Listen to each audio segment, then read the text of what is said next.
आपका स्वागत है हमारे यूट्यूब चैनल टारगेट टाइम में। आज मैं सीटेट के लिए बाल मनोविज्ञान के उन प्रश्नों को ट्रिक के माध्यम से बताएंगे और आप भी उस क्वेश्चन को आसानी से कर पाएंगे जो पेपर में आता है। खूब आसानी से इस ऑडियो को समझे और एक पॉइंट को बताया जाएगा। निश्चित यही क्वेश्चन पेपर में आता है। ऐसे ही ट्रिक के माध्यम से मैं बता रहे हैं और आपको समझना पड़ेगा। आप जो समझ लेगा वो इस पेपर में अच्छे नंबर ला सकता है। तो आज मैं बच्चों में त्रुटि की समस्या कैसी होती है और बच्चे त्रुटि करते हैं तो उसका लाभ कैसे लेते हैं, इसके बारे में बताएंगे कि बच्चों से और त्रुटि और समस्याओं से क्या संबंध होता है। सीटेट में बहुत ही अच्छा क्वेश्चन इससे बनता है। 2 क्वेश्चन इससे आते हैं। इन क्वेश्चनों को आप आसानी से कर सकेंगे अगर हमारा ये वीडियो ऑडियो आसानी से सुनते हैं। तो आसानी से ध्यान से सुने। तो हम स्टार्ट कर रहे हैं कि बच्चों में त्रुटियों की समस्या लाभ है कि इससे हानि है। हम ये बता दें कि अधिगम यानी सीखना एक प्रक्रिया होता है।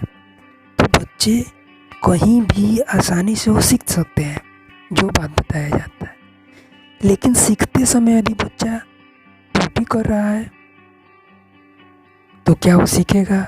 नहीं सीखेगा।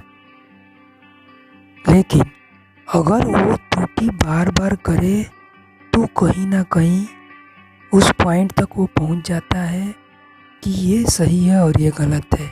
यानी किसी भी काम को हम बार बार करते रहें तो उस निष्कर्ष पर पहुंच जाएंगे जो हम करना चाह रहे हैं। यानी त्रुटि से ही हम किसी समस्याओं का समाधान कर सकते हैं यदि नहीं आ रहा है तो बच्चों में सेम उसी तरह है।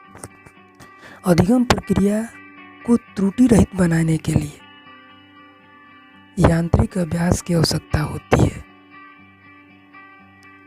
अभ्यास के माध्यम से बच्चे त्रुटि करते करते एक निश्चित उस पॉइंट पर पहुंच जाता है जिससे उस बच्चे की ज़रूरत है। जब बच्चे एक अवधारणा को सीखते हैं तथा उसका प्रयोग करते हैं तो अभ्यास उनके द्वारा की जाने वाली त्रुटियों को कम करने में मदद करता है। यह विचार ईएल ने दिया था बच्चों के लिए।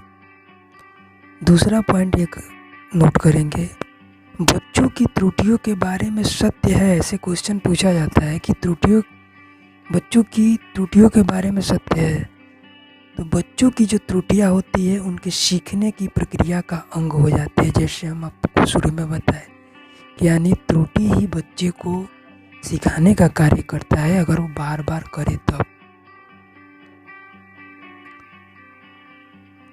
तो बच्चों द्वारा की जाने वाली त्रुटि, यदि कोई शिक्षक कक्ष में सभी बच्चों को त्रुटियों को सुधारने योग्य नहीं है तो यह संकेत करता है, किस ओर संकेत करता है कि शिक्षक व्यवस्था असफल है तथा बच्चों द्वारा की जाने वाली त्रुटियों का प्रमुख कारण भी है।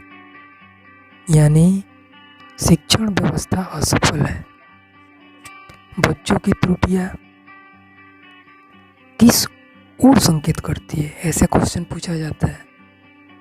यानी यांत्रिक अभ्यास की आवश्यकता की ओर। बच्चे जितने भी त्रुटि करेंगे, बार बार उस काम को करेंगे तो उसे किस चीज़ की आवश्यकता होती है? यांत्रिक अभ्यास की होती है। अधिगम के द्वारा उद्दीपक तथा अनुक्रिया का संबंध मजबूत होता है। अभ्यास के द्वारा उद्दीपक तथा अनुक्रिया का संबंध भी मजबूत होता है। त्रुटि के माध्यम से बच्चे को हम आसानी से यांत्रिक अभ्यास के सहारे उस त्रुटि को एक सीखने योग्य प्रक्रिया का अंग बना सकते हैं। यानी बच्चों के अंदर त्रुटि की समस्या आनी चाहिए, जिससे बच्चे अपने आप उस त्रुटि को करते करते करते सीखने की प्रवृत्ति अपने आप विकसित करें। तो शिक्षक को यह चाहिए कि बच्चे को छोड़ दें कि वो उस किसी भी समस्या को अपने से हैंडल करे और त्रुटि करे, और त्रुटि करते करते करते उस समस्या तक पहुँचे।